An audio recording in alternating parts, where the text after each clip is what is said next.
Hello, Susan. Hello, Paolo.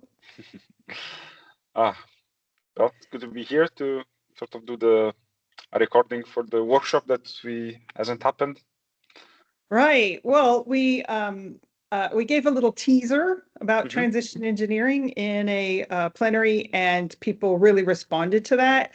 And then with time constraints, we weren't able to give our workshop on transition engineering. So we thought, well, let's go ahead and do it.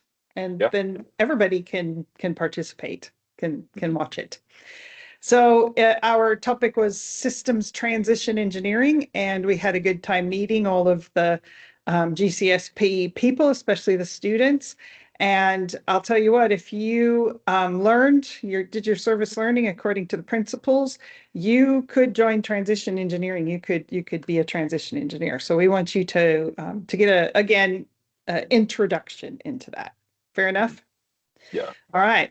Well, this is the bit that I presented at the plenary session, or the group session, that the grand challenge is the one that really all of us have, and our community of practice, the community that we're working for, is the infant community. Yeah.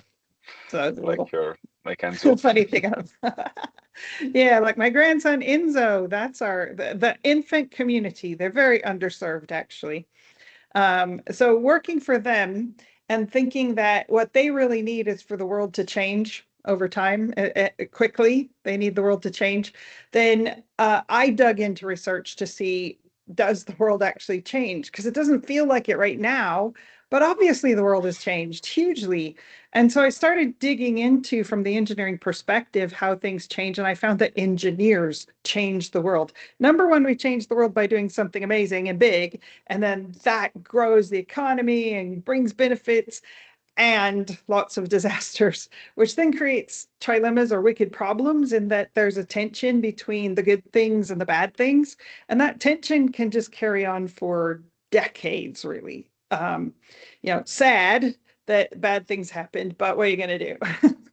And then Hmm. eventually something happens, and we get a change in the world. And that is when researchers, engineering researchers at universities, pair up with practical engineers from industry, and they start asking honestly, what's going wrong?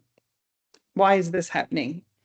And they apply what we call duty of care, that it's not okay for the bad things to happen. And when you address the problem, when you're paying attention to the value of life, then you see what to do. So that research reveals what to do, why things are going wrong, and a new discipline emerges as that new knowledge is presented to the field as a discipline, that you must design boilers this way, not that way. New things come into being, like pressure gauges, in this case of steam engines exploding on riverboats, and then regulations come. But remember, regulations are kind of the last thing that come in. And so Comes in after. hindsight, after we're getting the good things without the bad things, it looks like it's regulation that is doing it, but actually regulation is the last step. So engineers have to step up and do the job of what is actually service learning, because it is in the actual context of the situation, learning and doing. So that was the pitch. And then here's the evidence of what I said, that the world changes when this happens. This is the number of explosions in the United States. And you can see that when there is the ASME boiler code, you get this lovely downshift shape, which is exactly what we need to do in emissions, in biodiversity loss, in ocean acidification, in nitrogen pollution of waterways. Hmm. Yeah, lots of So things we need to. still, it took them 90 years, no, to go from the research institute to the boiler code. It wasn't fast. But that's the point, no? That we're trying to I accelerate the think it can be efforts. accelerated. Yeah, yeah. Mhm. And some of the changes were faster. Like in France, they had one big explosion and the government said, everybody get together, sort this out. And they essentially did what the Americans did in 90 years in about 4 years. can be accelerated. We've got the evidence of that too. And of course, you can see Germany was much faster than the US.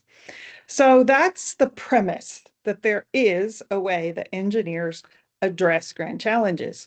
And at the time, it looks impossible to change that normally. On the upside, on this side over here, but the people in the Franklin Institute got together and started working on it, and the time comes. All right, so the first principle of transition engineering is change what must be changed. Mhm. And what we've seen from history is that involves transition mechanisms. Something changes, that involves new tracks, so new ways to go, which you have to build, and we called those build shift projects. They have to be discovered, which we look at a process to do that by recognizing that a different way of doing things is going to be normal in the future, and we just have to find it. This is a little framework that we used called the 3 doors. That the first door number 1 is the door you're already through. It's what it's what's normal. And it's about maximizing shareholder value, increasing productivity, all the stuff we know, good stuff, but it is leading to danger. And so we look for a door number 2, something that will mitigate that danger, something that will reduce the loss. And this is what we saw in the history as well, that there's always lots of ideas about how to make things more safe, but they don't stop the acceleration.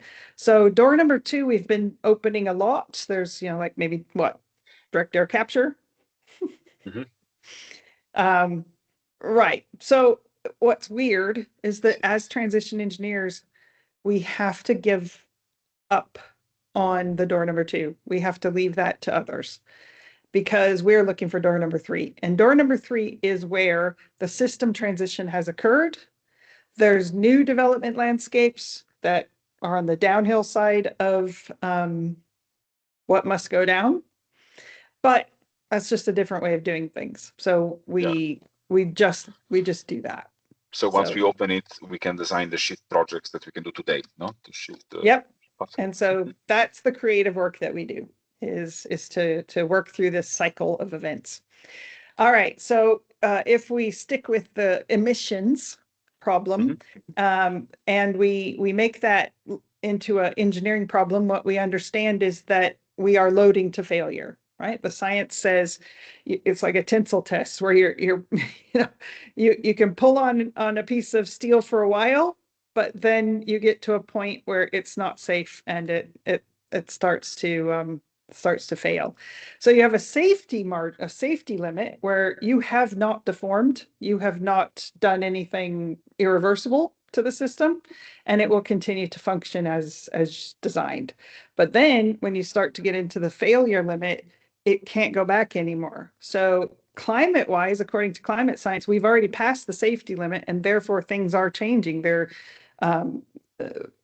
things that haven't happened before happening, but we certainly want to unload now and not load to failure. And the failure limit is quite clearly explained as 2 degrees of warming, which, yes, we are apparently still racing towards that. Here's what it looks like when we've stopped the load to failure. Right. And it's a powerful reframing now, from going from missing a target to, violating a failure limit. I think for engineers, so in engineering terms, let's call it what it is. Do not load to failure. And I think if all the engineers if enough engineers agreed not to load to failure, then that's a thing we could do. Right. So just get this as the job. Let's just check what we mean by that. There's a carbon budget, according to science, that you can't load over that. That carbon budget is 600 gigatons of solid carbon burned with oxygen to produce carbon dioxide. So this is the carbon taken out of sequestration in the ground. And as of 10 years ago, we were getting pretty close to that 800 gigaton limit. And that leaves only 250 gigatons left, of which we've added half that at least, which is why all those targets are set around 2035, because that's when we will have exceeded the load. But that's not a very good target. That's the failure limit, right? And that's done. So we do already have damage. We already have irreversibilities. And the question of the day is, well, the remaining carbon, which actually this just got bigger with the discoveries off of Guyana. Mm-hmm.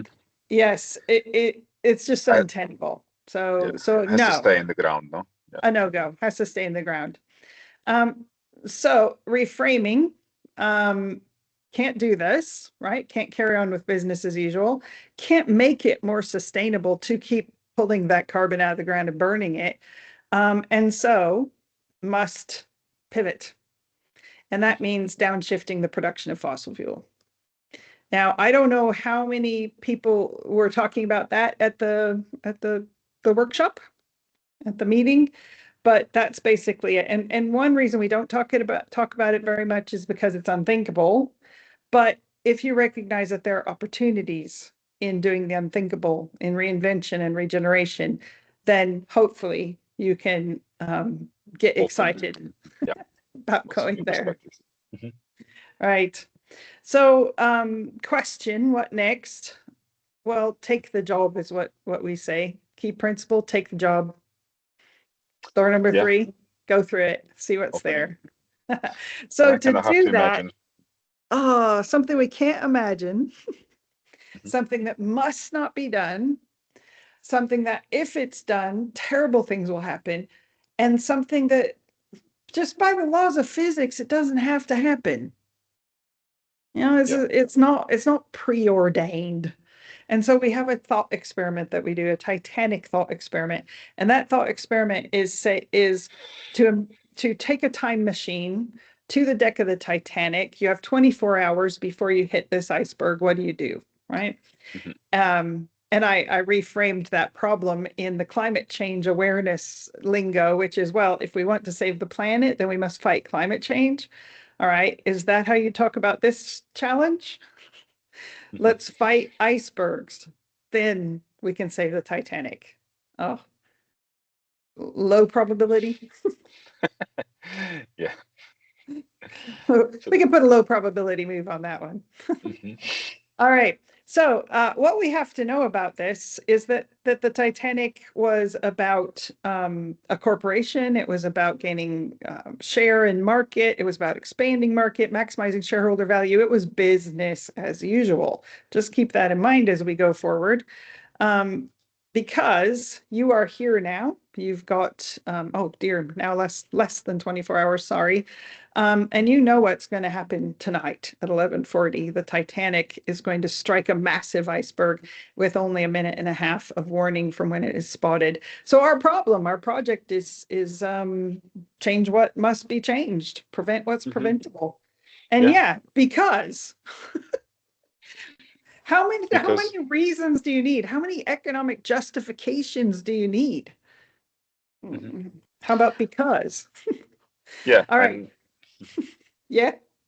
No, it's that shifts from something regrettable to something unacceptable. Not that we've seen in safety transitions. Truly unacceptable this loss of life, and it's not about fighting icebergs, but right. And why are you going to do something about it? Right? Because we're on this ship, and guess what? We know what's going to happen. We know what the problem is. We know who's on this ship. We know everything about the future, about what is going to happen. So surely, we can change it. Yeah, let's try. How? You thinking about it? So was the Titanic doomed? No, all it had to do is not hit the iceberg. Why did it hit the iceberg? It was going full steam. It didn't have time to not hit the iceberg once it was seen, and it ran right into the iceberg. So what would you do? One option. Okay, I do not like this. I'm going to get one of those lifeboats and get off. That's the first thought, but kind of. So it doesn't match with our moral imperative. So, all right, we'll keep going. I was thinking about scientists and that they've been warning, right?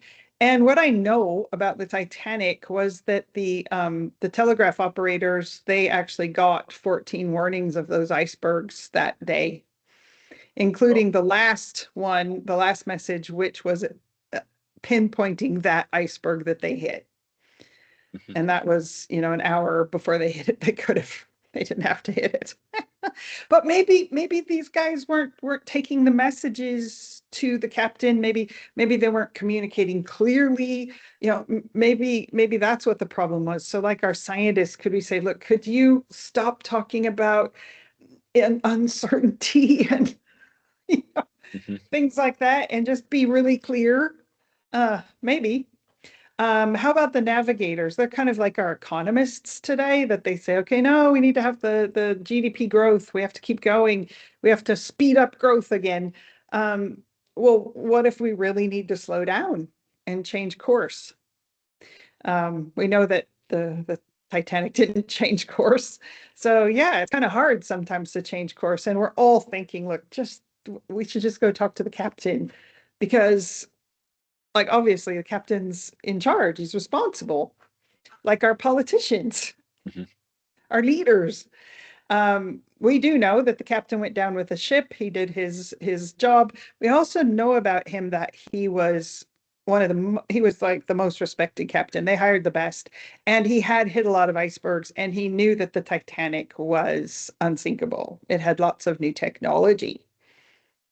And he was under a lot of pressure now also to he was. arrive on schedule. And yeah, because their new product was a luxury crossing, very fast for the first class passengers, that would get them exactly in time, so that the people who were the servants that were coming to pick them and their stuff up could be there and take them away without having to be in that uncomfortable area of the port. So he had to get them there on time. And so off they go. So that's like our political leaders. They're kind of stuck. They got the people they're trying to satisfy, and they must do that. And yeah, that makes them also inaccessible. I don't know if we were on a ship, Paolo, would we be able to find the captain and have a chat with him about the dangers of, probably they would throw us overboard. Yeah. Kind of like trying to tell politicians about the warnings of the scientists. It just doesn't seem to be working. How about the owner? He's going to lose his investment. So what if AI is a bubble? What if all that investment in oil is actually stranded assets? Could we talk to the money guys, the owners, the industrialists? But again, they have to deliver quarterly, earnings, and just again He's got insurance. And besides that, if there was a problem, then the captain would sort it out, right? And besides that, he's in the first class lounge, and you and me don't have that pass. Again, even if we have perfect information, we might not really be able to get in there. Okay, how about influential rich people, right? The elites, the 1%. We definitely had first class passengers on that ship. The marketing worked. For example, Isidor Straus, it was actually from Leeds. Nice British man. Had made an amazing shopping experience in Leeds and then took it to America. He does not survive the crash. His wife does, but we could talk to him maybe. And like the other 1%, he might think, wait a minute, my money protects me. I'm a first class passenger. If anything bad were to happen, which I'm sure it won't, it couldn't, I'll be okay. Yeah. How about famous people who are influencers, like journalists? So like George Monbiot. Really respect these journalists. Well, it turns out on the ship, they had the most famous journalist in the world at the time, W.T. Stead. And he was so important that when the ship got into trouble, a bunch of the crew went to get him and get him off and save him. And he refused to go. So he went down with the ship. So if we could find him, he's in a cabin, and we could convince him to come and help, tell the captain that something's wrong, he could probably get into the first class lounge because he's famous. What do you think? Yeah, he would have that pass. Right. So the only problem is that he was so busy doing his own thing in his cabin that he said, no, I'm not I'm not leaving my cabin. I'm busy. So maybe he wouldn't leave the cabin for us either. I don't know. Have you tried reaching out to George Monbiot and telling him about transition engineering, Paolo? Not yet, no. Maybe we should try But, it. See if we could get his address. See if we could find which cabin he's in. There's a lot of people like that who are famous and write books, and people know who they are. Maybe if we could just talk to them, maybe. Don't know if we have time though right now. no. Oh, what about all those poor people that are on there? There's all these immigrants on board, the 99%, and they're just heading to America to try and have a good life. We've got really deprived situations in a lot of Europe, and could we go and find those people and get them upset, raise their awareness, right? Yeah, increase awareness. Yes, and get them to action. Right, you got to take action because you guys are really good at dying this. It's not going to go well for you and your kids. And I have a bad feeling about this, that while we might get a few young people, these people they're just trying to get jobs. They're just trying to survive, make a better life, and they really don't have time for this activism stuff. What do you think? Yeah. Then just need to get on with their lives. Go like that. How about the techno wizards? This guy, the architect, he has sold the White Star Line on the unsinkable ship idea. He designed the ship. He is going to go down with the ship. What if we could convince him to actually join in with the warnings that, look, we really shouldn't hit an iceberg at full speed. In general, my ship is unsinkable, but yeah. So we do have to find him. And I actually think this is tough. Can you imagine, Paolo, going to the department in our university who is studying hydrogen, and we have people studying hydrogen storage in oil formations, for green, and we've got carbon capture and storage. Can you imagine convincing them to go to the captain and honestly say, look, this is not going to save us? Yeah, you also mentioned direct air capture earlier, and yeah, it's tough. I mean, I think we're trying, but it's not. I really think that is a very challenging question of if the architect would actually advise precaution.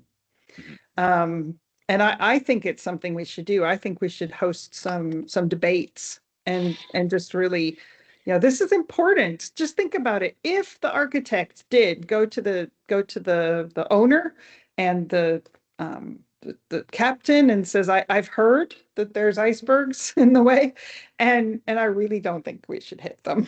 We should slow down. That might have worked. That the technology solution isn't going to save us. That could really be important.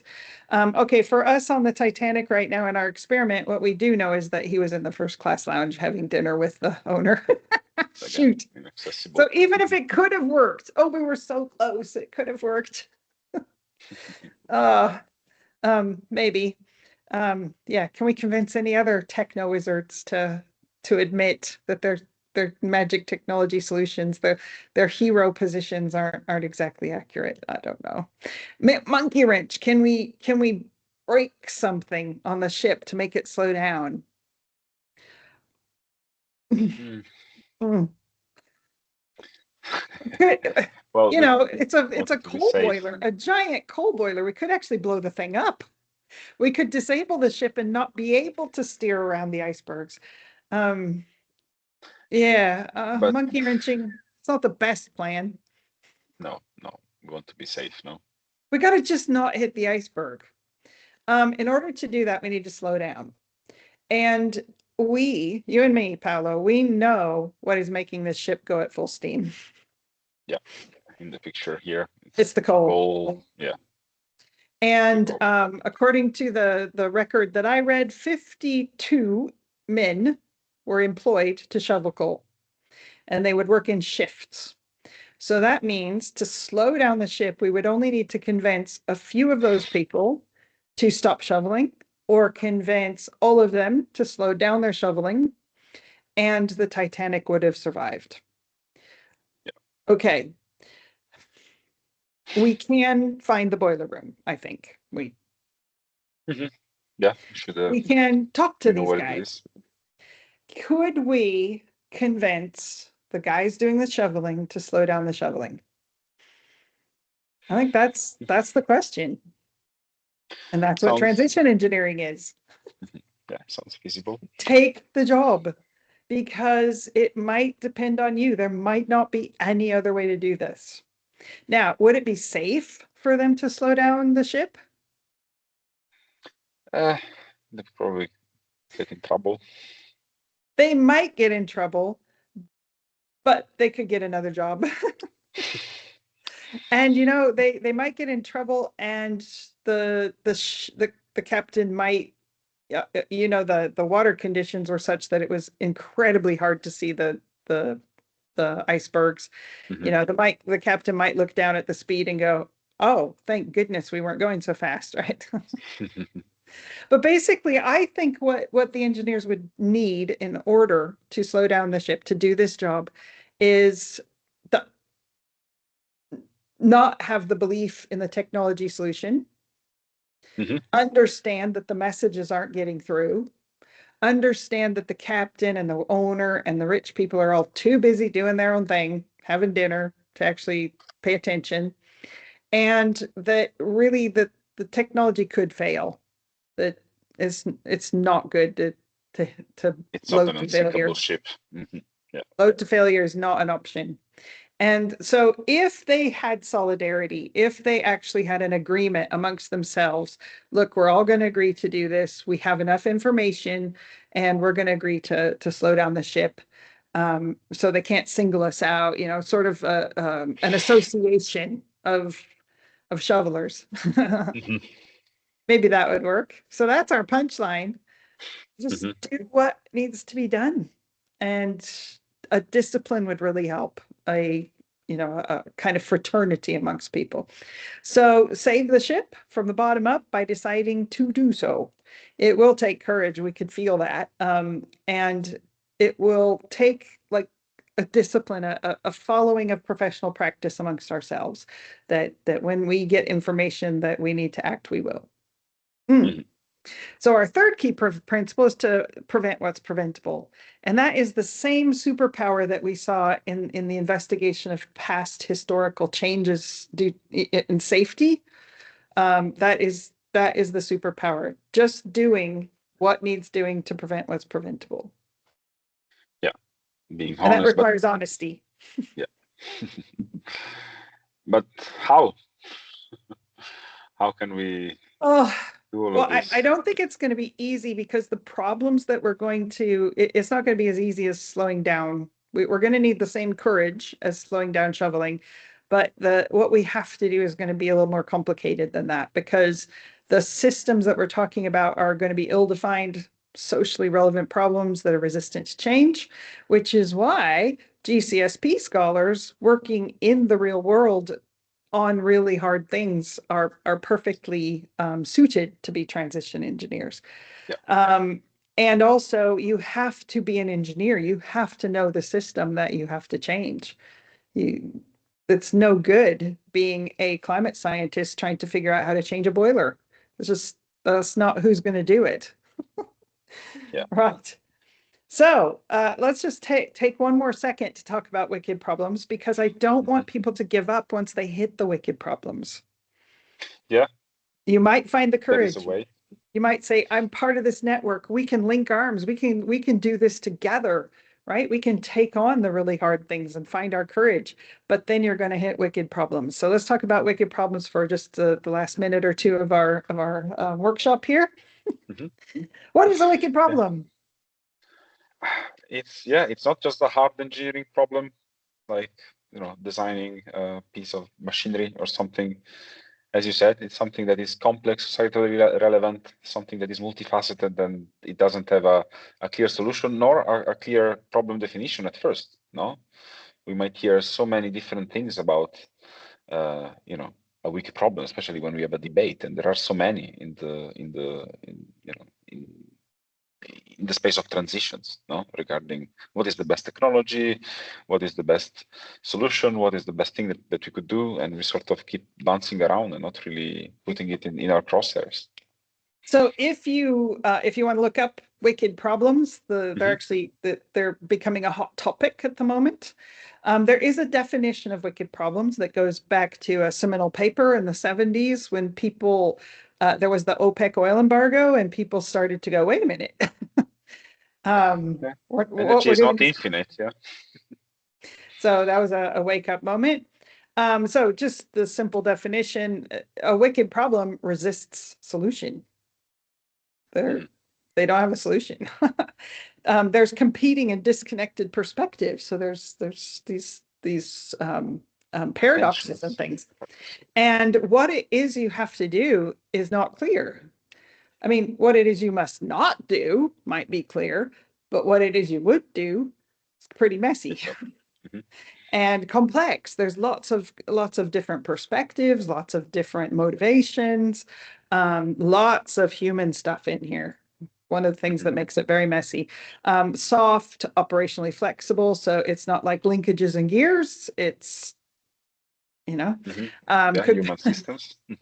Yeah, we're and our Titanic actually is a pretty good model for this. That there's hubris, there's and not my jobism,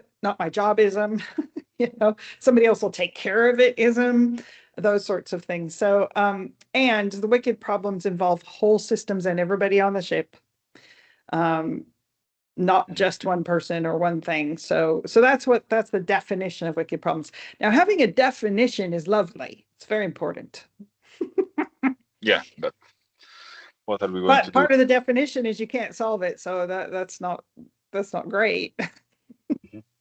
So it turns out in transition engineering, we have done a lot of research and work on how to bust wicked problems, how to actually come to a resolution, how to harmonize objectives, how to resolve the discordances and dissonances, how to do what needs to be done. So that's not a bad thing. Yeah, that's all right. So here's a mental image to take away with you about what wicked problems are, and we will tell you at the after this nice little cartoon how you can get the textbook on transition engineering and start learning the tools and methods and workflows that we have come up with over the past couple of decades, and become a transition engineer, right? So let's just think about the wicked problem now. We're going to recast it. This is a thing that we've gotten really good at, Paolo? Recasting these messy things that you can't wrap your head around into something that isn't me struggling with it anymore. It's a monkey. Yeah, that's for example. She's stuck, eh? So the monkey trap. If you haven't heard of a monkey trap, it's a simple idea that you have to know the monkey's favorite food, the thing that the monkey really needs more than anything. And you have to know where the monkey is. And then you put that food in a jar that has a small opening so that when the monkey takes the food, which it will, it can't get away. It gets stuck. Yep. And the monkey will panic. The monkey will get upset. The monkey will screech. It will show its teeth. It knows that the hunter's coming. And yet, here we are. That's why the monkey trap works. So we're gonna dig into the monkey trap a bit here. What does it look like? What's the monkey's problem? Is the problem that the monkey likes that food? Well, sure, it's favorite. It's an aspect of it. Well, here you go. This is sort of like we shouldn't eat meat, right? We shouldn't eat things that came from New Zealand in Orkney, right? Kiwi fruits. And definitely we shouldn't like to drive cars. So the fact that we like things that are really good and that work and they're right here where we can get them, is that the problem? Is that what's keeping us in the trap? They are legal and yes and no. Right. Okay, from the monkey's perspective, the jar opening is too small. If the jar opening was bigger, then Would be nice. Yeah, that sure. would be nice. That would be great. So the monkey just needs to find a solution for how to make the jar opening bigger. Yeah. Yeah, that could work. Okay, the jar is tied to a tree. If the jar wasn't tied to a tree, then the monkey could run away, get away from the hunter, and figure out later how to solve the problem, right? So the monkey needs research funding to invent sharp objects. Yeah, but she's maybe kind of in a maybe predicament now, no? maybe a master's program on how to untie knots. That'd be a good idea. Yeah. The monkey's problem is that oh yeah, he needs some innovation so that he could sort these things out. There we go. Next question. What else is the monkey's problem? The monkey's problem is the hunter is coming. Yeah, that's definitely a problem. Yeah. So if we could just fight the hunter, fight climate change, stop the oceans rising, right? There's a bad thing happening. It's coming. We could protest against it. Monkey will protest, screech, try to scare the hunter away. Might not work though. The hunter doesn't care. The hunter's not really that worried about it. Not worried about protests. What is the real problem here? The monkey won't let go and run away. That's the real problem. Right. Or is the problem actually more complex than that? Is it that there's a good market for monkey soup? Yeah, it's in demand. Because why do we have the monkey trap happening in the first place? Or is it that, look, there's no laws against monkey traps? If there was laws against monkey traps, then there wouldn't be monkey meat to put in monkey soup, and people would figure out something else to eat. Regulation again. So, what do you think? You like these complex problems where there's a bunch of things that are true at the same time and things that can distract us from the real thing we ought to do? So, which one of those is the real problem? Monkey won't let go and run away. Yeah. Or all of them. So anyway, that's what a wicked problem is like. Now, you want to learn how to solve a wicked problem? Yeah, well, this is a bunch of resources for you. Yes. Your book is available in open access, so it's available to be downloaded for free. The Global Association for Transition Engineering is open. We have monthly meetings, and you can request to become an associate member. If you want to do an exciting experience, you can also might be able to join us to study. And the Island Center for Net Zero is the research, the center and the consortium that is supporting our research at the moment. And we will also send you a handout PDF files where you can look at our processes in more detail on how we go on about not just defining wicked problems, but also designing projects that actually resolve them or alleviate all these tensions and paradoxes. Right. And wouldn't it be amazing, Paolo, if say 10 or 15 of the GCSP students from the great universities in America and other places came to Orkney for a year to become transition engineers, take on the wicked problems in the little islands of Orkney in the far north, but learn how to actually take on the world's wicked problems. What do you think? Wow, that would be amazing. Yeah. Yeah, because in our center and in our course, we actually work with local people in the islands. So we have real world labs. That's fun. Yeah. And so there are lots of opportunities to do service learning experiences that are well aligned with the 5 competencies of the GCSP, we think. Right. So there you go. What do you think? Have we made our pitch, Paolo? I think we did. So now. All right. Yeah. Well, we're really glad we got the chance to have this introductory workshop with everybody, and we hope you enjoy that. Look us up, come see us. We'd really enjoy it. Yeah, and let's stay in touch. All right, ciao. Ciao.